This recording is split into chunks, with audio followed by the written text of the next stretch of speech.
कारण न्यूरोसायन्स वरती मी जेव्हा अभ्यास सुरू केला तेव्हा एक कळलं की आपली निर्णय घेण्याची क्षमता ही अनेक खूप खूप पद्धतीने आपल्याला बदलते. समोरचा माणूस बघून आपण निर्णय घेतो. तो निर्णय घेतल्यावरती कळतं की आपल्याला चुकलाय का बरोबर आहे, किंवा आत्ता घ्यायला पाहिजे होतं का नंतर घेतलं असतं तरी चाललं असतं. हा विषयच एवढा मोठा आहे की अनेक राष्ट्रीय आणि आंतरराष्ट्रीय जे मोठी स्पीकर्स आहेत त्यांनी बरंच काही बोललेलं आहे. त्यामुळे मी परत ते रिपीट करणे माझा एक वेगळा पर्स्पेक्टिव्ह इकडे मांडतो की neuroscience is getting popular by the day to a greater extent. लोकांना त्याच्याबद्दल माहिती मिळत चालली आहे आणि लोक त्याच्यामध्ये काम करायला लागलेत. तर हाऊ डू यू फोरसी की न्यूरोसायन्सचं बिझनेस मॅनेजमेंट मध्ये असलेला रोल किंवा फ्युचर तुम्हाला कसं दिसतंय? कारण आता गेली 10 वर्ष हा न्यूरोसायन्स वरती अभ्यास सुरू झालेला आहे. आणि आता मी मी जवळजवळ 10 वर्षापासून याचा अभ्यास करतोय. कारण मला सुरुवातीला लोकांना समजवायला फार कठीण जायचं की कशा पद्धतीने आपली बुद्धिमत्ता आपण चांगल्या पद्धतीने मॅनेज. नमस्कार. टीजीव्ही मराठीमध्ये आपल्या सर्वांचे स्वागत आहे. मी स्नेहल सिंग. मी नवीन सामला. आणि मी Sucharita Kari. The guiding voice आता मराठीमध्येही आपल्या उज्ज्वल भविष्यासाठी. The guiding voice TGV Marathi channel विद्यार्थ्यांसाठी, तरुण व्यावसायिकांसाठी मार्गदर्शन करण्यासाठी केले गेलेले आहे. आम्ही या पॉडकास्टमध्ये नवीन तंत्रज्ञान ट्रेंड्स, सहजीवनाच्या अनुभवांवर सॉफ्ट स्किल्स, व्यक्तिमत्वासाठी विकास इत्यादींवर चर्चा करू.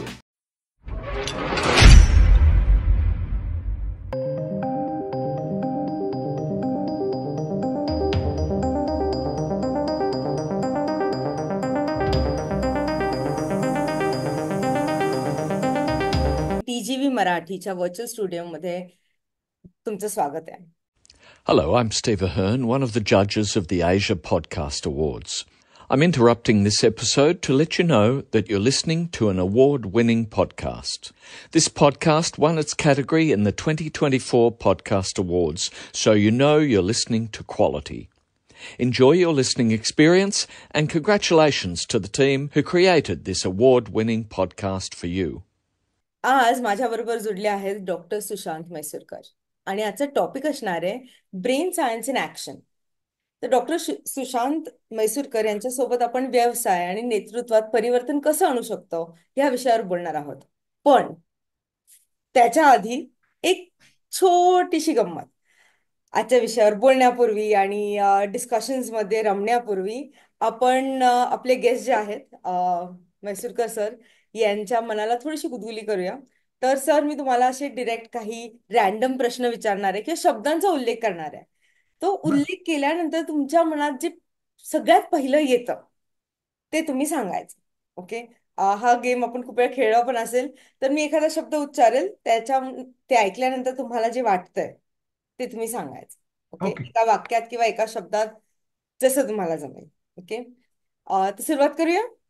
Okay, done. सगळ्यात पहिला, भविष्य. उज्ज्वल. ब्रेन. 3.5 किलोचा एक हार्डवेअर. वाव, मस्त. स्वप्न. स्वप्न रंगीतदार, हवी हवीशी वाटणारी. हास्य. स्माइल. सुशांत. परफेक्ट, मस्त. स्माईल म्हटलं काय, ह्याच्या मागची एक गोष्ट आहे की माझं स्माईल हे 7व्या मधली स्माईल आहे. त्यामुळे ज्यांनाही मी MKCL मध्ये असताना, माझ्या पूर्वीच्या ऑर्गनायझेशन मध्ये असताना ज्याने हास्य ऐकायचं असेल ते मला फोन करतात, माझं हास्य ऐकतात आणि फोन ठेवून देतात. अमेझिंग. हे मला नेहमी लक्षात राहील. Thank you thank you thank you for that. Next शब्द आहे एज्युकेशन, शिक्षण. शिक्षण आजची गरज. जिज्ञासा, क्युरिओसिटी. अं, प्रत्येक गोष्टीत काय नाविन्याने बघता येईल, that is what I see as curiosity. काय नवीन उत्पन्न करता येईल. आता उदाहरण द्यायचं झालं तर हा माऊस जो मी फिरवतोय, हे माऊस न बघता हे वेगळं काय यूज करता येईल. जसं हे माझ्या हाताला खाजवणार एक, म्हणजे हे जसं म्हटलं की हाताला खाजवलं की पैसे मिळतात, तसं हे माऊस माऊस खाजवला की may be in business I grow. Interesting. तसं माझा नेक्स्ट शब्द तोच आहे, धन, मनी. मनी. मनी इज टुडेज लाईफस्टाईल. हम्म जिंदगी. जिंदगी मौज मजा और ऐश. मूवी किंवा चलचित्र. चलचित्र एक माध्यम ज्याने आपण स्वतःला मनोरंजन स्वतःचा करू शकतो. ओके. नेतृत्व किंवा लिडरशिप. लीडरशिप साठी एक जे काही तुमच्यामध्ये जे ॲटिट्यूड लागतं, जे तुम्ही एखादी गोष्ट चालवता त्या चालवण्याच्या मागचं जे समीकरण असतं ते ते जुळवणं. परफेक्ट. आणि लास्ट शब्द आविष्कार, इन्व्हेन्शन. आविष्कार. प्रत्येक गोष्टीत आविष्कार हे निर्माण करण्याचे आपल्या मेंदूला एक मोठं म्हणजे काय म्हटलं, एक ब्लेसिंग दिलं गेलं आहे की तुम्ही अगदी दगडातून सुद्धा एक छान मूर्ती बनवू शकता. जसं गणपती बाप्पा हे अगदी दगडातून किंवा क्ले मधनं किंवा मातीतनं बनलेलं आहे आणि एक सुंदर आविष्कार आपण जे बघतो आणि प्रार्थना करतो आणि तो भव्य असं रूप जे आहे ते आपल्याला खूप काही देऊन जातं. परफेक्ट. Thank you thank you thank you. आणि TGV मराठी आपल्या उज्ज्वल भविष्यासाठी ह्याच्यामध्ये आज तुमचं स्वागत आहे. द गायडिंग व्हॉइस मराठी माध्यमातून आम्ही या जगाला थोडं काहीतरी चांगलं बनवण्याचा एक प्रयत्न आहे आमचा हा. आणि आम्ही खूप महत्त्वपूर्ण गोष्टींबद्दल बोलतो ह्याच्यामध्ये, ज्याच्यामध्ये आपण जीवनाबद्दल, करिअरबद्दल थोडीफार जी सुधारणा करता येईल त्याच्याबद्दल बोलतो. तर पुन्हा एकदा doctor Sushant Maisurkar sir, TVCV मध्ये तुमचं स्वागत आहे. आमच्या या प्रवासात तुम्ही सहभागी झाला त्यासाठी खूप खूप खूप धन्यवाद. आणि सुरुवात करूया तुमच्या इंट्रोडक्शननी. त्यामुळे तुम्ही आम्हाला सांगा तुमच्याबद्दल थोडंसं. Elevator speech. Okay. Okay. Elevator speech. Yes. मी एक गृहीत धरतो की 10 मजले आपल्याला खालती यायचं आहे. ओके. तर या 10 मजल्यात माझं मॅनेजमेंट रिलेटेड जे आहे ते मी MKCL मध्ये असताना बरेच चांगले प्रोजेक्ट्स केलेत. आम्ही अशा पद्धती प्रोजेक्ट्स केले. मी जवळजवळ MKCL हे सर्वात मोठं 6,000 सेंटर्स महाराष्ट्रामध्ये होते आणि मी जवळजवळ 10% म्हणजे 600 सेंटर्स बघायचो. मग मुंबई, रायगड, रत्नागिरी, सिंधुदुर्ग हे कम्प्लिटली माझ्याकडे होतं. आणि त्या सेंटर्सचं नुसतंच मार्केटिंग नाही तर त्यांचं सॉफ्टवेअर, हार्डवेअर, त्यांची काय रिक्वायरमेंट आहे, त्या त्या परिस्थितीत काय कसं चाललेलं आहे आणि कशा पद्धतीने ते जास्त चांगल्या पद्धतीने करू शकतील याची जबाबदारी माझ्याकडे होती. पुढे आम्ही अनेक चांगले प्रोजेक्ट केले. मी जवळजवळ एक टीम मेंबर होतो. आम्ही 29 युनिव्हर्सिटीजना जे ऍप्लिकेशन लागतं ते ऍप्लिकेशन कसं असलं पाहिजे याच्याबद्दलचा पूर्ण अभ्यास करून 29 युनिव्हर्सिटीजना ऍप्लिकेशन तयार करून दिलं. खूपच सुंदर प्रोजेक्ट मिळाला आणि मी फार आभारी आहे माझ्या ऑर्गनायझेशनची. तिसरा प्रोजेक्ट जो होता जो बीएड आता जो माहिती आहे की ऑफलाईन चालायचं आणि ऑनलाईन माध्यम हे करणं खूप गरजेचं होतं. कारण जवळजवळ 15 लाख 16 लाख विद्यार्थी बसतात. तर 15 लाख 16 लाख विद्यार्थ्यांसाठी आम्ही ऑनलाईन ऍप्लिकेशन करून त्यांची ऍडमिशन प्रोसेस, त्यांचं डॉक्युमेंटेशन, त्यांचं नोट्स आणि त्यांचे एक्झामिनेशन्स हे पूर्ण आम्ही ऑनलाईन पद्धतीने करून पहिली सक्सेसफुली ऍडमिशन प्रोसेस आणि एक्झाम प्रोसेस आम्ही राबवली. आणि त्याच्यानंतर शेवटचा प्रोजेक्ट जो मी MKCL बरोबर केला तो होता employment assistants and services for youth. एखादा मुलगा जेव्हा 10वीत ना 11वीत कॉलेजमध्ये जातो आणि ग्रॅज्युएट होऊन तो बाहेर येतो, तर या 5 वर्षाच्या कालावधीत त्याला काय काय करायचं असतं. 11वीत आल्यावरती तो एक फ्री बर्ड असतो, कारण 10वीचा जो अभ्यास आहे, जे बर्डन असतं त्याच्यामध्ये त्याला बाहेर पडून विश्व अजून काय आहे ते बघायचं असतं. त्यामुळे त्याच्यासाठी काही प्रोग्राम्स, काही गेम्स हे कसं डेव्हलप करतात. तर 12वी खूप महत्वाचं वर्ष आहे. मग त्याच्यासाठी अभ्यासक्रम, कसा अभ्यासक्रम केला पाहिजे, कुठले चांगले क्लासेस आहेत, कुठले चांगले प्रोफेसर कुठल्या चांगल्या क्लासेसमध्ये शिकवतात. नंतर 13वी आणि 14वी हा एक त्याचा एक पिरियड असतो ज्यामुळे तो पुढे जातो, शिकतो आणि त्याच्यामधनं त्याला हे कळायचं असतं की माझ्या पुढच्या करिअरसाठी हे मी सिलेक्ट केलं ते बरोबर आहे का चुकीचं आहे. तर तेव्हा त्याला काय लागतात, कुठले कोर्सेस लागतात. आणि 15वीत आल्यावरती पास आउट झाल्यावरती त्याचं जे ऍडमिशन प्रोसेस आहे त्या त्याचं जे रिक्रुटमेंट आहे ते रिक्रुटमेंट कसं करता येईल त्या संदर्भात आम्ही एक पोर्टल तयार केलं. हा माझा मॅनेजमेंटचा प्रवास. आणि मी सायप्रस जर्मनी आणि जारो रशिया या दोन आंतरराष्ट्रीय शिक्षण मॅनेजमेंट शिक्षण पद्धतीचे मी अभ्यासक्रम मुलांना शिकवला. Wow, that is a vast experience. Thank you actually सांगितल्याबद्दल. आणि बीएडचं मला माहिती आहे, कारण की जेव्हा मी केलं होतं it was a taxing process, कारण की प्रत्येक गोष्टीसाठी तुम्हाला फिजिकली जायला लागायचं. आणि जनरली हे इन्स्टिट्यूट खूप आउट ऑफ सिटी असायचे, so travel and everything was a big thing. So thank you for sharing that. आपण आजच्या कॉन्व्हर्सेशनकडे वळूया. अ, व्यव व्यवसाय व्यवस्थापन, ओके, बिझनेस मॅनेजमेंट, ह्याच्यामध्ये निर्णय प्रक्रिया सुधारण्यासाठी न्यूरोसायन्सचे कुठले तत्व वापरता येतील, किंवा ऍक्च्युली बेसिक पासून चालू करूया. न्यूरोसायन्स म्हणजे बेसिकली काय, लाईक सोप्या भाषेत? ओके. न्यूरॉन्स म्हणजे सेल्स. सायन्स म्हणजे आपल्या सगळ्या माहिती आहे फिजिक्स, केमिस्ट्री आणि बायोलॉजी. तर फिजिक्सचे जे ॲटम्स आहेत ते कनेक्ट कसे होतात हे न्यूरॉन आपण ठरवतो किंवा न्यूरॉन स्वतःहून ठरवतो, राईट. केमिस्ट्री मधले जे केमिकल बॉन्ड्स असतात, आपण म्हणतो केमिकल लोचा हो गया. हा. तर हे केमिकल लोचा जे आहे ते आपले इमोशन्स आणि फिलिंग्स याच्या संदर्भात आपलं बोललं जातं. आणि बायोलॉजी हे जे सभोवातील जे नेचर आहे आणि जे अनेक चॅलेंजेस आहेत, त्या चॅलेंजेसना एकत्र करून कशा पद्धतीने आपलं न्यूरॉन्स रिॲक्ट करतं. म्हणजे आता बायोलॉजी म्हटलं की बरेचसे नॅचरल एलिमेंट्स येतात, म्हणजे काही प्राण्यांची नावं येतात, काही विशिष्ट वेगवेगळ्या खूप डिफिकल्ट नावं येतात. पण आपण सोपं नाव घेऊया, एक हत्ती किंवा एक वाघ. तर आपल्या समोर जर आला तर आपले न्यूरॉन्स कसे ऍक्ट करतील? आपण पळून जाऊ, लपून बसू, किंवा अगदीच काय ऑप्शन नसेल तर आपण त्याच्याबद्दल युद्ध सुद्धा करू. त्यामुळे न्यूरॉन्स कशा पद्धतीने ऍक्शन घेतं, कशा पद्धतीने डिसिजन घेतं, या संदर्भात हे न्यूरोसायन्सचा उपयोग आम्ही मॅनेजमेंटमध्ये प्रॉब्लेम सॉल्व्हिंग स्किल्स किंवा क्रिटिकल थिंकिंग असतं, किंवा काही अनालिटिकल रिझनिंग असतं, किंवा एक अनालिसिस करायचं असतं. आपण प्रत्येकाला जज करतो, प्रत्येकाला अनालाइज करतो.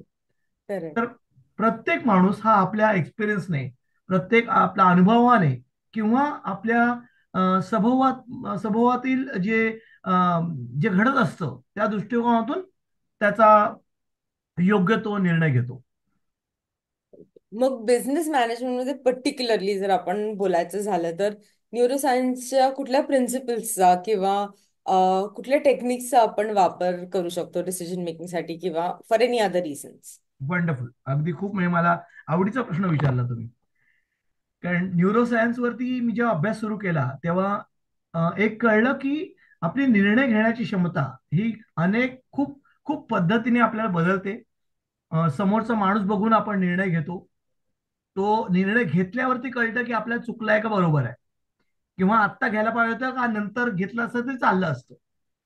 तर ही निर्णय क्षमता जी आहे बिझनेसमध्ये, तर ह्याच्यामध्ये लिसनिंग स्किल हे खूप मोठं काम करतं. कारण आपण जेव्हा ऐकतो तेव्हा आपल्याला एक अनालिसिस करता येतं की समोरचा माणूस किती उतावळा आहे. कारण बिझनेसमध्ये हे सगळं बघणं खूप गरजेचं आहे. त्या त्या समोरच्या माणसा बिझनेस करायचा आहे का, आपल्याला त्याशी बिझनेस करायचा आहे का, या तो किती उतावळा आहे आपल्याशी बिझनेस करायला. त्यामुळे हे जेव्हा आपण ऐकतो त्याच्याबद्दलचं समजून घेतो, त्याचे काही क्वालिटीज आहेत, त्याचे काही स्किल्स आहेत, तो कशा पद्धतीने त्याचा बिझनेस चालवतो, तो योग्य माणूस आहे का, अशा अनेक प्रश्नांची उत्तरं हे आपल्या न्यूरॉन्सच्या माध्यमातून आपण ते अनालिटिकल रिझनिंग म्हणू आपण त्याला, अनालिसिस करतो, रिझनिंग करतो. आणि आपल्या मध्येच तो एक विशिष्ट फॉर्म्युला आपण स्वतः तयार करतो आणि डिसाईड करतो की ह्या फॉर्म्युलानी जे आन्सर येईल, हो का किंवा नाही, किंवा होल्ड, त्या पद्धतीने आपण मग त्याच्याशी पुढचं बोलणं करू शकतो. बर. त्यामुळे न्यूरॉन्सचा जर तुम्ही योग्यरित्या वापर केलात तर आपण प्रत्येक न्यूरॉन हे आपल्याला काही ना काहीतरी देऊन जातो. फक्त आपल्याला माहिती असलं पाहिजे की त्याचा अभ्यास कसा करायचा. Interesting, very interesting, thank you. मग ही माहिती जी आहे आपल्याला की न्यूरोसायन्स बद्दल, किंवा मेंदू, जसं तुम्ही म्हटला की न्यूरॉन्स कसे काम करतात, ओके, तर तणावाच्या परिस्थितीत, कारण की आपण मोस्टली ऐकलंय की लीडर्स, टीम लीडर्स, किंवा जे लोक ऍक्च्युली लोकांना मॅनेज करतात, ओके, त्यांना क्रायसिस सिच्युएशन्स खूप नॅचरली डील करायला लागतात, ओके. आणि तिथे every time you dealing with crisis, कुठे ना कुठेतरी स्ट्रेस हा फार इम्पॉर्टंट रोल प्ले करतो. तर ही माहिती जी आपल्याला आता आहे त्याचं इम्प्लिमेंटेशन स्ट्रेस कमी करण्यासाठी किंवा क्रायसिस सिच्युएशन हँडल करण्यासाठी कशी केली जाऊ शकते, especially for leaders and people who are dealing with that level of stress? Okay. आता लीडर्सचे अनेक प्रकार आहेत. Leaders deal with human beings, leaders deal with emotions, leaders deal with feelings, leaders deal with गट.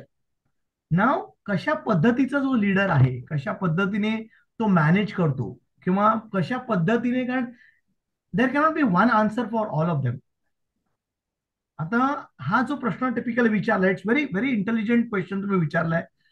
तर ह्याचं उत्तर एका वाक्यात न देता मी एक जनरिक उत्तर देऊ इच्छितो की लीडर्सना जर समोरच्या माणसाचं जर त्याचं पर्स्पेक्टिव्ह कळलं, त्याची ॲबिलिटीज कळले, कारण 8 वेगळ्या प्रकारची माणसं असतात.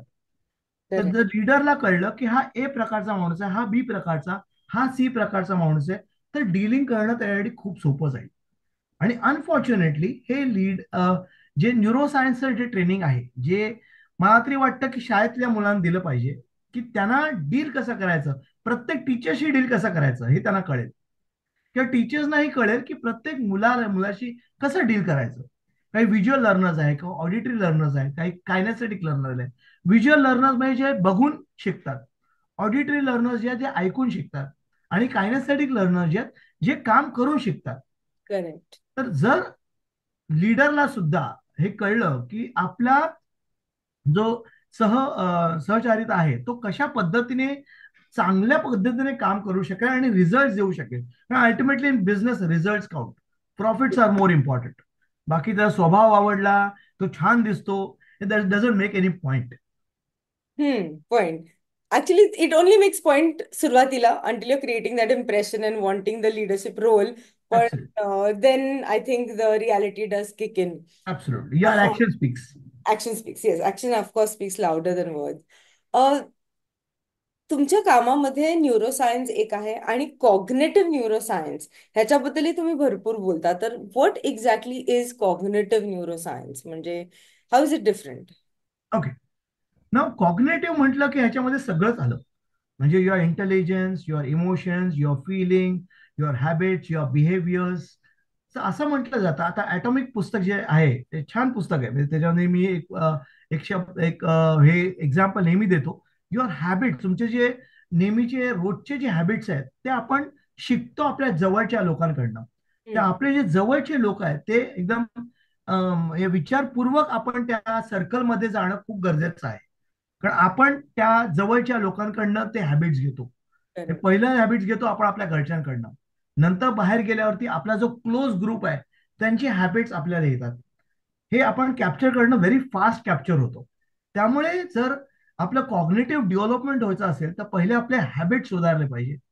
त्या हॅबिट्स नंतर आपल्या step 1 is habits, step 2 is discipline, step 3 is आपण कशा पद्धतीने ते हॅबिट्स आणि डिसिप्लिन एकत्र मर्ज करून त्याचा निर्णय क्षमता घेतो आहे. ते थर्ड, म्हणजे निर्णय अजून घेतला नाहीये, त्याची क्षमता कशी आहे, हे आत्ता निर्णय घ्यायचा आहे, थांबायचा आहे, लगेच निर्णय घ्यायचा आहे, का कोणाला निर्णय घेऊन द्यायचा आहे. कारण प्रत्येक ठिकाणी आपणच निर्णय घेणं महत्वाचं नाहीये, दुसऱ्याने ऑपॉर्च्युनिटी. ऍज अ लीडर आपण आपल्या सबऑर्डिनेटला जर ही ऑपॉर्च्युनिटी दिली की ह्या वेळी तू असशील तर तू काय निर्णय घेशील, आणि तू जो निर्णय घेशील मी तुझ्याबरोबर आहे, चुकला तरी मी तुझ्याबरोबर आहे आणि बरोबर असला तरी तुझ्याबरोबर आहे. जसं अब्दुल कलामांनी त्यांच्या भाषणात सांगितलेलं, जेव्हा स्पेस सेंटरला आपण ते प्रॅक्टिस करत होते आपलं रॉकेट वर जाणं, आणि ते फेल्ड, तेव्हा त्यांचे लीडर जे होते ते म्हणाले की आता प्रेसला हे सामोरे जाण्यासाठी मी जातो. आणि जेव्हा 2 वर्षांनी ते सक्सेसफुल झालं तेव्हा ते म्हणाले आता कलामजी आपण जा आणि आता त्यांना सांगा की कशा पद्धतीने तुम्ही सक्सेसफुली झालात. तर कलाम सरांनी त्यांना विचारलं की त्यावेळेस तुम्ही गेलात आणि यावेळेस का तुम्ही जात नाहीये. तर तेव्हा मला की जो खरा लीडर असतो तो कुठल्याही परिस्थितीत आपले जे बरोबरचे लोक आहेत त्यांना सांभाळून घेतो, त्यांना पुढे करतो, त्यांना प्रोत्साहन देतो. माझ्या मते हा खरा लीडर आहे. इंटरेस्टिंग, खूप इंटरेस्टिंग बोलात तुम्ही. आजकालच्या जगात म्हणजे again I may be generic इथे, पण मोटिवेशन, ओके, प्रेरणा अर्थी बाहेर जास्त शोधली जाते, आतून कमी येते असं कधी कधी वाटतं. तर आणि आपल्याला माहिती आहे की जेव्हा एखादी व्यक्ती मनापासून किंवा त्यांना खरंच एखाद्या गोष्टीबद्दल खूप मोटिवेशन इन्स्पिरेशन वाटत असेल, तर द आउटपुट प्रोडक्टिव्हिटी वगैरे वगैरे वेगळं असेल. तर ह्याच्यात न्यूरोसायन्स काही रोल प्ले करू शकतो का? एखादी व्यक्ती आतून म्हणजे अंतर्गत प्रेरणा ह्या स्पेस पासून काम करू शकते का? नक्कीच. नक्कीच, कारण माझ्या मते अंतर्गत जे मोटिवेशन आहे ते फार महत्वाचं आहे आउटसाइड मोटिवेशन पेक्षा. कारण माझ्या मते तुम्ही स्वतः जर ओळखलं तर बाहेरचं जे मोटिवेशन आहे ते काही फरक पडणार नाही. आता मी जेव्हा माझ्या सेशन्सना कोणाला घेऊन जातो, तर तेव्हा त्याला मी एक प्रामुख्याने सांगतो, मला हे सांगू नकोस की तुमचं भाषण चांगलं झालं. कारण मला माहिती आहे माझं भाषण चांगलं होतं, कारण मी अनेक वर्षापासून भाषण देतोय. मला हे सांग मी कुठे चुकलो, माझं काय चुकलं, कुठे ग्रॅमॅटिकल एरर्स झाले, कुठे मी नको बोलायला पाहिजे होतं, कुठे मी जास्ती बोललो. हे सगळं मला तुझ्याकडनं ऐकायचं आहे, कारण मी ही चूक परत करणार नाही. परफेक्ट. त्यामुळे आपण जर स्वतःला ओळखलं की माझ्यामध्ये हे क्वालिटीज आहेत, माझ्यामध्ये हे क्वालिटीज नाही आहेत, आणि ते मला उपयोगी पडणार आहेत पुढच्या आयुष्यात, तर ते मी कसं सुधारू. किंवा काही क्वालिटीज जे आहेत जे मला मला करायची नाही आहेत पण मी कोणाकडनं करून घेऊ शकतो. आता engineer, I am not a engineer, me BSc graduate आहे. कोणी जर म्हणालं की इंजिनिअरिंग ऑटोमोबाईलचं माझ्याकडे मी इनोव्हेशन मध्ये बरंच काम करतो, आणि कोणी म्हणाल की ऑटोमेशनचा पार्ट बनवायचा आहे, तर मी नक्की म्हणेन नक्की आपण ह्याच्याबद्दल चर्चा करू. पण जेव्हा टेक्निकल येतं तेव्हा मी नक्की म्हणेन की मी माझा जो योग्य मित्र आहे, जो या मेकॅनिकल किंवा इलेक्ट्रिकल इंजिनिअरिंगच्या संदर्भात आपण जे बोलतो आहे, मी त्याच्याशी तुला कनेक्ट करून देईन. त्यामुळे कुठपर्यंत आपण जाऊ शकतो हे आपल्याला माहिती असणं खूप गरजेचं आहे. आणि त्याचा पुढचा पार्ट, येस, हे मला माहित नाही, मला शिकण्याची गरज नाहीये, कारण बरेच चांगले इंजिनियर्स बाहेर आहेत आणि ते ते अगदी मदतीला तयार आहेत. तर मी माझ्या स्टुडंटना त्या इंजिनियर्स कडे पाठवतो आणि माझं काम होतं. I like what you sed. कारण की ना कधी कधी सगळं मीच करायचं आणि मीच शिकायचं, ह्याच्यात आपण कधी कधी जे आपलं ज्याच्यात वर्चस्व नाहीये किंवा ज्ञान नाहीये, ते प्रत्येक गोष्ट स्क्रॅच पासून शिकायची खरं तर गरज नसते. प्रत्येक गोष्ट DIY करायची गरज नसते. And thank you for actually saying that. कारण की तुमची प्रोडक्टिव्हिटी ही तुम्ही ज्यात ऑलरेडी स्किल्ड झाला आहात तिथे आपण तुमच्याकडे कौशल्य तिथे आहे चांगलं. And delegation works and I think तिथेच लिडरशिप कुठेतरी येतं. आणि I think that takes me to the next question. तो अगदी इन लाईन अलाइनमेंटच आहे. वेळ सगळ्यांकडे 24 तास आहेत. सगळ्यांकडे तेवढाच दिवस आहे. तर न्यूरोसायन्स टाइम मॅनेजमेंट बद्दल काय बोलतो? आणि ऍज प्रोजेक्ट मॅनेजर्स, कारण मला असं वाटतं की प्रोजेक्ट मॅनेजर्स हे खूप हाय लेवलवरती फंक्शनल असतात. त्यांना नॉट ओनली वन थिंग, भरपूर लेअर्सवरती काम करायचं असतं. And most of the times त्यांना टाइम हा कधी कधी कमी पडल्यासारखाही वाटतो. आणि आय थिंक इन जेनेरिक सुद्धा जर आपण फक्त लीडर्स सोडले तर कोविड टाइम नंतर कुठेतरी मला असं वाटायला लागलंय की आपल्याला वेळेचं भान कमी राहायला लागलंय. की कुठला दिवस आहे, किती वाजले आहेत, आज काही विशेष आहे का, हे कुठेतरी मिस आउट होतं. आणि सगळेजण हो मी पोचतो म्हणून 1 तास 1.5 तास उशिरा पोचतात, किंवा हो मी करतो म्हणून आपण आपल्या शब्दाला व्हॅल्यू देत नाही. मग ह्याच्यात how can neuroscience bring that time management aspect पुन्हा, इज माय क्वेश्चन. ओके. कारण हा विषयच एवढा मोठा आहे की अनेक राष्ट्रीय आणि आंतरराष्ट्रीय जे मोठी स्पीकर्स आहेत त्यांनी बरंच काही बोललेलं आहे. त्यामुळे मी परत ते रिपीट करणं नाही, माझा एक वेगळा पर्स्पेक्टिव्ह इकडे मांडतो. की एक मेकॅनिकल उदाहरण देतो. एक मोटर असते, ती मोटर आपण जर एका ह्याला लावली, रॉकेटला लावली, आणि तीच मोटर जर आपण बाईकला लावली, आणि तीच मोटर जर आपण सायकलला लावली, ओके, आपल्याला फक्त त्या तिन्ही याच्यामध्ये ट्युनिंग करावं लागतं. तर हे जे ट्युनिंग जमणं आहे त्यालाच मी म्हणेन टाइम मॅनेजमेंट. कारण आपण कधी कधी सायकलला जी मोटर लावतो आणि वाटतं की आपण रॉकेट सारखं धावावं, किंवा उलट रॉकेटला जे लावलेलं आहे आणि सायकल सारखी आपण आपलं काम चालू असतं. तर त्या संदर्भात आपण जे ट्युनिंग करणं फार महत्वाचं आहे. जसं आपण रेडिओ ऐकतो 91.5 FM, त्याच्यावरती सुंदर गाणी लागलेली आहेत. आणि 4 आला तर खरखर आवाज येतो, इकडे 6 आला तरी खरखर आवाज येतो. आणि जर आपण त्या रेंजच्या बाहेर गेलो तर खरखरपणात वेगळाच कुठला तरी चॅनल लागतं. करेक्ट. त्यामुळे एक्झॅक्टली 91.5 जे ट्युनिंग असतं त्यासाठी आपल्याला खूप मेहनत करावी लागते. आणि तीच जर मेहनत न्यूरोसायन्सच्या माध्यमातून, कारण ही ट्युनिंग होऊ शकतं, फक्त त्यासाठी ही एक स्किल आहे, ती शिकावी लागते.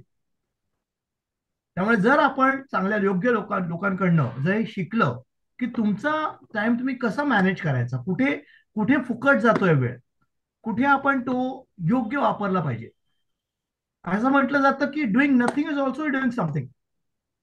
ट्रू. त्यामुळे जी पूर्वी म्हणायचो अरे काय वेळ घालवतोय, मी वेळ घालवत नाहीये, मी विचारात वेळ त्याच्यामध्ये मी जे बसलोय, म्हणजे असं असं नाही की मी काहीच करत नाहीये, मी विचार करतोय, मी क्रिएटिव्हली काही करतोय काम. ते इंटरनल काम चालू आहे, ते बाहेर दिसत नाहीये. बाहेरच्या ना कॅमेऱ्यात न दिसतंय की नुसता बसलेला आहे. So sitting idle is also your doing something. True true true true. Business world मध्ये न्यूरोसायन्स बद्दल खूप मिसकन्सेप्शन किंवा मिथ सुद्धा आहेत. ओके. तर असे कुठले मिथ्स आहेत जे तुम्हाला असं वाटतं की हे मिथ आहे, हे ट्रू नाहीये, आणि आपण ऍज लीडर्स ह्यांना कसं अंडू करू शकतो, किंवा अशा गैरसमजांना आपण कसं तोंड देऊ शकतो when it comes to misconception? तर काही ओके मिसकन्सेप्शन आहेत का जे वेल नोन आहेत अकॉर्डिंग टू यू? ओके. आता काही प्रामुख्य काही शब्द जे वापरले जातात, बिलीफ, हम्म. Values, policy. आता हे शब्द एवढे काही कंपनीज कॉम्प्लिकेटेड करून टाकतात की आमच्या पॉलिसीमध्ये लिहिलं नाहीये. अरे पण मी तुमचा ग्राहक आहे, माझ्या ग्राहकाला तू तू जे माझं हक्क आहे किंवा जे तू करू शकतोस, मी तुझ्या कंपनीच्या याच्या बाहेर जाऊन करायला सांगत नाहीये, पण तुझ्या पॉलिसीमध्ये ते नाहीये. पण त्याच्यामध्ये त्यामुळे ग्राहकाचं नुकसान होतंय आणि तो ग्राहक परत तो रेकमेंड करणार नाही. तर जर पॉलिसी थोडी ग्राहकाच्या आणि तुमच्याही दोघांच्या दृष्टिकोनातून जर चेंज केली आणि त्याच्यामध्ये एक जर काही प्रॉफिटेबल व्हेंचर होत असेल तर मग का नाही करायची. हम्म. जसे बिलीफ सिस्टम आमची बिलीफ असं आहे की आम्ही असाच बिझनेस करणार. जसं म्हटलं जातं की नाही, दुपारी 2 ते 4 आम्ही झोपणार, भले आग लागली तरी चालेल, 4 वाजता फोन करायचा. त्यामुळे हे जे मिथ्स आहेत, माइंडसेट आहे, तो चेंज करणं खूप गरजेचं आहे. कारण जर तुम्ही गरजेप्रमाणे काही चेंज नाही झालं तर आपला नोक्या होऊ शकतो, आपला कोडॅक होऊ शकतो.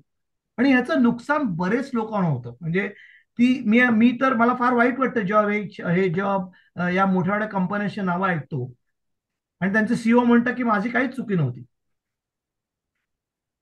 हे साफ चुकीचं आहे. कारण ट्रू. तुमची चूक, as a leader you are responsible. एवढे 10,000 15,000 लोकांचे जॉब्स गेलेले आहेत आणि how can you say I am not responsible.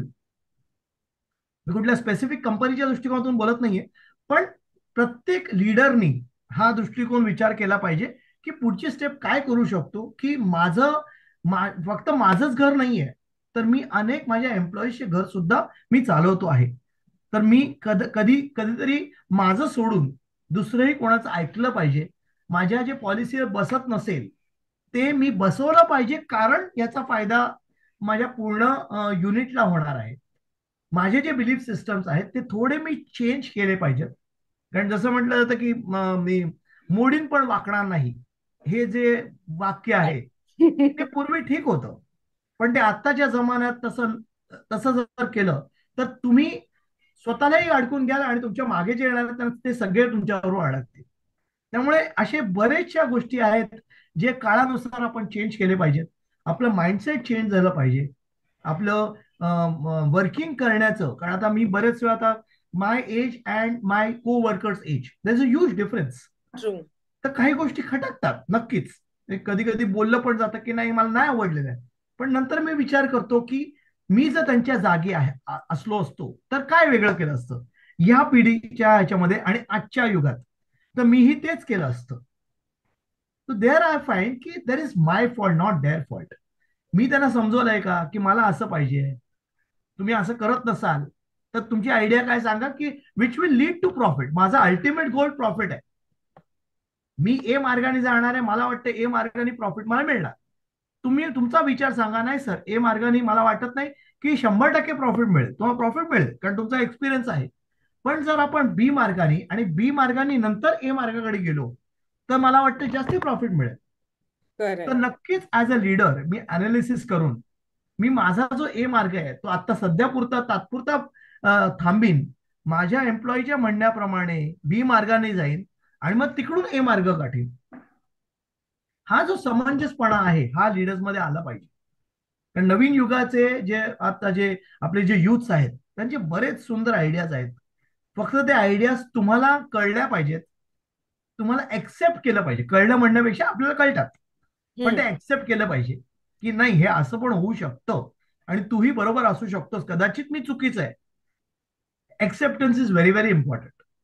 True, true. आणि आय थिंक ती बिहेव्हिअरल फ्लेक्सिबिलिटी जी आहे ती अवेअरनेस मधून येईल. ऍब्सोल्युटली. आणि so neuroscience is getting popular by the day to a greater extent. लोकांना त्याच्याबद्दल माहिती मिळत चालली आहे आणि लोक त्याच्यामध्ये काम करायला लागलेत. तर हाऊ डू यू फोरसी की न्यूरोसायन्सचं बिझनेस मॅनेजमेंट मध्ये असलेला रोल किंवा फ्युचर तुम्हाला कसं दिसतंय ऍज ऑफ नाव?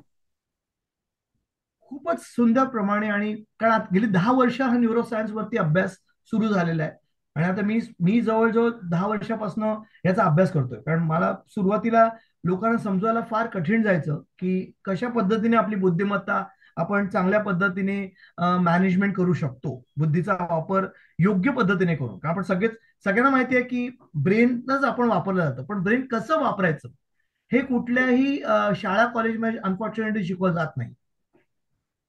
किंवा मॅनेजमेंट इन्स्टिट्यूशन मध्ये केस स्टडीज असतात, प्रोजेक्ट दिले जातात, पण त्या प्रोजेक्टवरती किती वेगळ्या पद्धतीने वापर करून काय वेगळे रिझल्ट मिळतात याच्याबद्दल फार कमी केस स्टडीज आहेत. ट्रू. त्यामुळे जर अनेक ऑर्गनायझेशननी काय रिसर्च, प्रत्येक मोठ्या मोठ्या ऑर्गनायझेशनकडे रिसर्च असतो, त्या रिसर्चमध्ये त्यांना एक सूट दिली की बाबा तुम्ही वेगळ्या पद्धतीने हे करा आणि रिझल्ट भलेही तुमचे निगेटिव्ह असून द्या, पण त्या निगेटिव्ह रिझल्ट मधनं काय शिकता येईल. अनेक वेळेला होतं की एखादा जो परफॉर्मन्स ओरिएंटेड जो एम्प्लॉई असतो तो खूप चांगल्या पद्धतीने म्हणून एक त्याचं स्मॉल डिसिजन करोडो करोडो रुपयाचं नुकसान करून जातो. तर नाव the decision of the organisation is की या माणसाला पुढे ठेवायचं का ह्याला काढायचं का डिमोट करावं. तर हा हा जो निर्णय आहे ह्या निर्णयाच्या बेसवर ते पूर्ण कंपनी आहे. ट्रू. पण पूर्वीचा जर इतिहास बघितला तर ही इज अ परफॉर्मर. सतत कंटिन्युअस 5 वर्ष बेस्ट परफॉर्मर अवॉर्ड घेतलेला माणूस गेली 2 वर्ष तो परफॉर्मन्स देत नाहीये. त्याची कारणं काय आहेत, एक विचार करण्यासारखी गोष्ट आहे.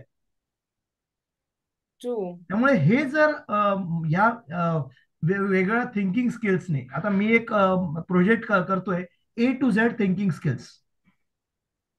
अनेक थिंकिंग स्किल्स जे अजून निर्माणी झाले नाहीयेत, तर त्याची निर्मिती कशी करून कशा पद्धतीने आपण वेगळ्या एका चॅनलने ती वाट काढून एक नवीन काही विश्व तयार करू शकतो का, जिकडे अजून पण कोणीच गेलं नाहीये, कोणी ट्राय केलेलं नाहीये. Can we try that?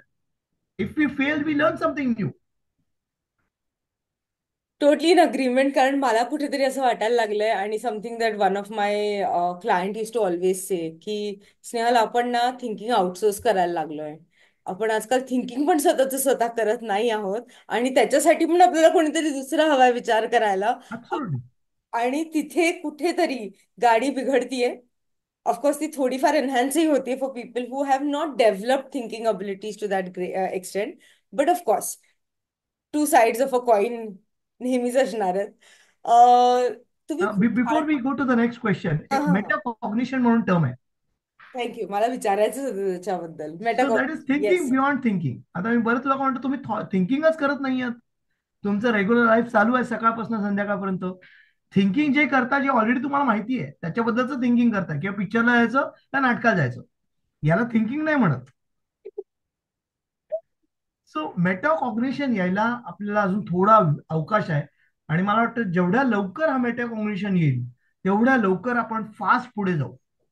आणि अनेक देशांमध्ये आलेला आहे हा, जसं सिंगापूर, जपान, त्याच्यामध्ये ऑलरेडी एवढ्या त्यांनी रिसर्च केलेला आहे, एवढ्या वेगळ्या पद्धतीने. आता तुमच्या मागचं जे मी बघतोय पुस्तकं बघतोय, तेच जर आपण रोल केलं तर भिंत होऊ शकते. हो. तेच जर आपण हे केलं तुम्हाला एक टेबल होऊ शकतं. हे आपण जोपर्यंत विचार करत नाही, क्रिएटिव्ह विचार करत नाही, आउट ऑफ द बॉक्स, मी तर म्हणतो बियॉन्ड द बॉक्स, आता नवीन कन्सेप्ट आहे बियॉन्ड द बॉक्स. तर जोपर्यंत आपण तो विचार करत नाही, तोपर्यंत आपण जे काही ट्राय करत नाही नवीन करण्याचं, तोपर्यंत आपण नाही पुढे जाऊ शकत. Very interesting. Thank you thank you thank you. तुम्ही इतक्या वेगवेगळ्या ऍस्पेक्ट्सला टच केले, पण at the end of the day it still comes down to की आपल्या सगळ्यांकडे न्यूरॉन्स आहेत आणि आपल्या सगळ्यांकडे कुठे ना कुठेतरी त्यांना समजून घेऊन आपल्या अबिलिटीला नेक्स्ट लेवलला घेऊन जायची क्षमता आपल्या सगळ्यांमध्ये आहे. ओके. आणि न्यूरोसायन्सच्या मदतीने तुम्ही खूप जणांना ऑलरेडी भरपूर हेल्प करता. So thank you thank you thank you for simplifying this for all of us. खूप सोप्या पद्धतीत तुम्ही आम्हाला हे समजावलंय आणि आतापर्यंत कॉन्व्हर्सेशन खूप मजेदार झालंय, पण आम्हाला अजून ह्याच्यात असं थोडासा तडका टाकायचा आहे. तर आता मी रॅपिड फायर क्वेश्चन्स विचारणार आहे मी आणि जे तुमच्या मनात येईल ते त्याच्याबद्दल उत्तर द्या. तर सगळ्यात पहिला ओके, डन. प्रश्न. ओके. डन. आणि आय थिंक इंडियामध्ये आपल्याला हे खूप जास्त बघायला भेटतात, बिलबोर्ड्स. ओके. तर एखादं प्रचंड होर्डिंग किंवा बिलबोर्ड असेल ज्याच्यावरती तुम्हाला काहीतरी बोलायची संधी भेटली, तर तुम्ही काय काय त्याच्यावरती लिहाल?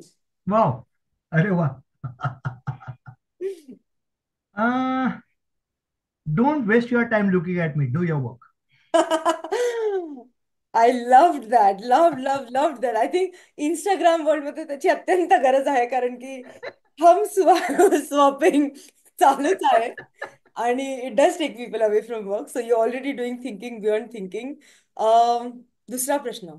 जर तुम्हाला एखाद्या सेलिब्रिटी बरोबर डेटवर जायची ऑपॉर्च्युनिटी भेटली, तर तो कोण सेलिब्रिटी असेल? It can be any celebrity, it could be an actor, sports person किंवा कुणीही ज्यांना तुम्ही मानता.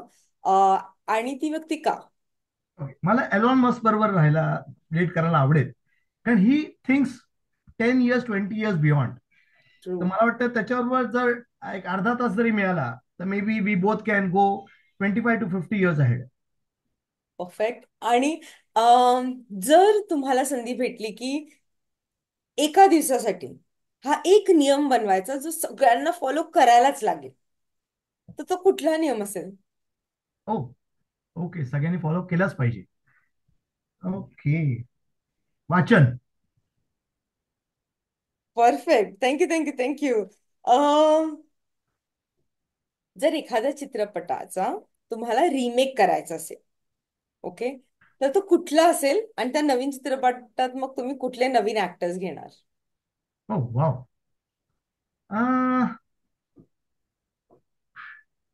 Three idiots. ओके. आणि ऍक्टर्स म्हणाल तर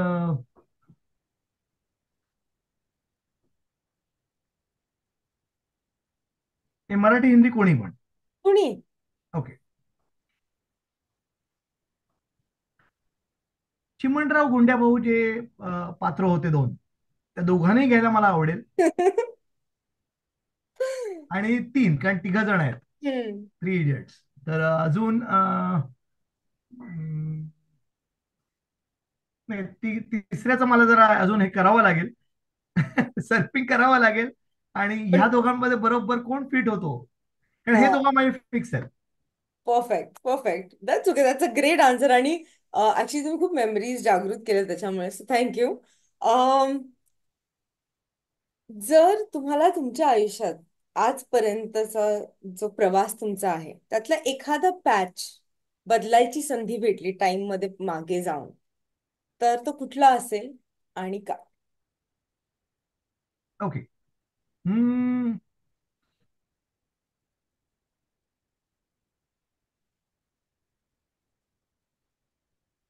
कारण माझं आयुष्य खूप सुंदर गेलेलं आहे, त्यामुळे तसं बदलण्यासारखं. पण या काही जे क्षण आहेत मी पूर्ण, कारण मी जेव्हा फेल झालेलो त्यावेळेस जो डिप्रेशन आलेलं, किंवा माझी आई एक्सपायर झाली तेव्हा माझे डिप्रेशन आलेलं, तो जो पॅच आहे तो मला नक्कीच बदलावा वाटेल. बाकी माझं, I I really enjoyed my life, every moment. Thank you thank you. शेवटचा मजेदार प्रश्न आणि तो हा, कारण आपण आविष्कारांबद्दल बोलत आहोत, तर if you have N opportunity की काहीतरी नवीन आविष्कार करायचा कुठल्या तरी गोष्टीचा, तर तो काय असेल? ओ, ओके. ओके, आविष्कार तर बरेचसे माझ्या डोक्यात कल्पना आहेत. हा कुठला मी स्पेसिफिक तुम्हाला नो आहे का, लिमिटेशन. समाजासाठी किंवा माझ्या स्वतःसाठी? No limitation to your thoughts. म्हणजे एका एपिसोड मध्ये कोणीतरी म्हणलेलं की मला गाडीची पार्किंगच नाही करायची, त्यामुळे मी बटन दाबलं तर गाडी गायब आणि बटन चालू केलं तर गाडी येईल. वाव, तर आविष्कार करायचा असतो. Super. Anything that comes to you. Okay, okay. तर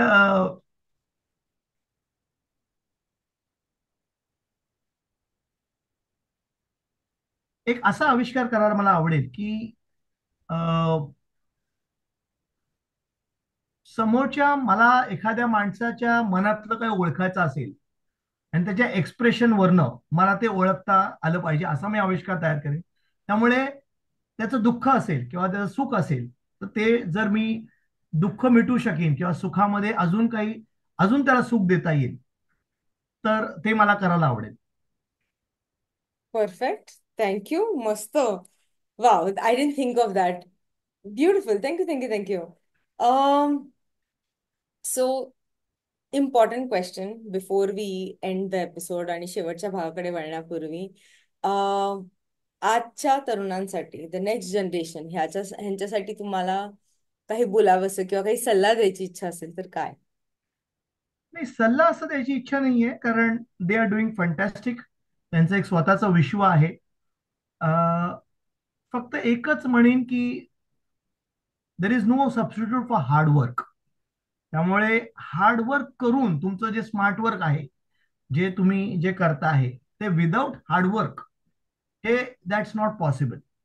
म्हणजे तो तुम्ही एक पळवाट काढाल, पुढे जाल, पण असे अनेक मार्ग येतील जिकडे तुम्ही अडकूनच बसाल. कारण तुमचं एक माइंडसेट झालंय की हार्डवर्क करायची गरज नाहीये, आपलं स्मार्ट वर्क, आम्ही ही पिढी खूप स्मार्ट आहोत, त्यामुळे आम्ही पुढे जात जाऊ. तर ते एक option, there is no other option.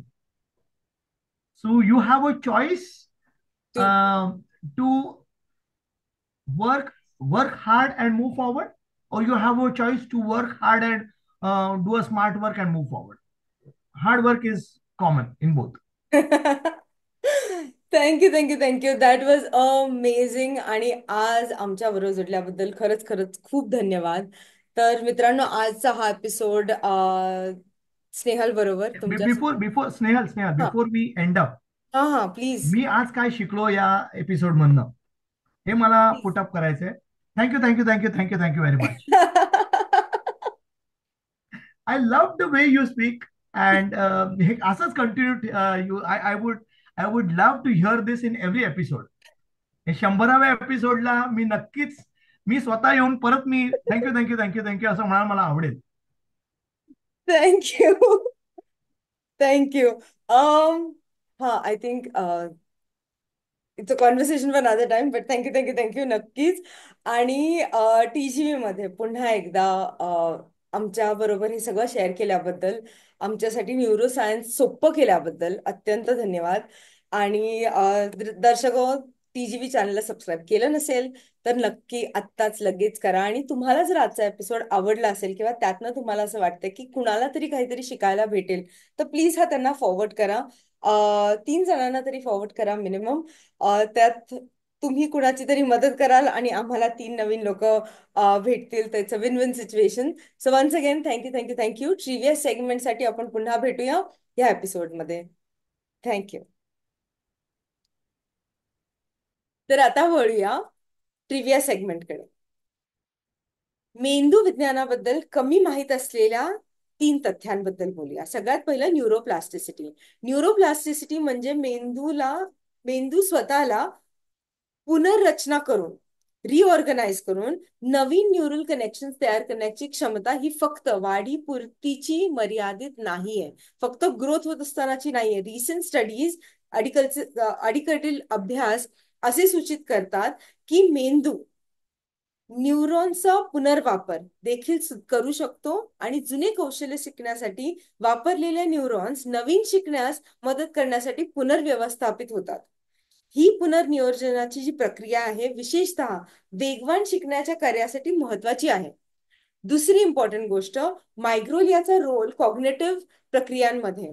मायग्रोलिया generally सामान्यतः मेंदूतील प्रतिरक्षा पेशी मांडल्या जातात आणि फक्त मृत पेशींची सफाई त्या करत नाहीत, तर ते न्यूरल सर्किटचं शिल्प घडवण्याचं काम देखील करतात आणि त्यात खूप इम्पॉर्टंट त्यांचा रोल असतो. विकासाच्या वेळी वापरलेले सिनॅप्सिस छाटून टाकतात आणि ही छाटणी प्रक्रिया प्रौढांमध्ये सुद्धा सुरू राहते आणि शिकण्याच्या आणि स्मृतीच्या प्रक्रियेसाठी अत्यंत आवश्यक आहे, ज्याच्यामुळे मेंदूच्या नेटवर्कची कार्यक्षमता वाढत राहते, सुधारते.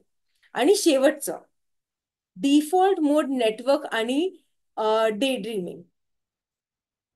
मेंदूचं डिफॉल्ट मोड नेटवर्क DMN हे परस्पर जुळलेल्या प्रदेशांची एक प्रणाली आहे.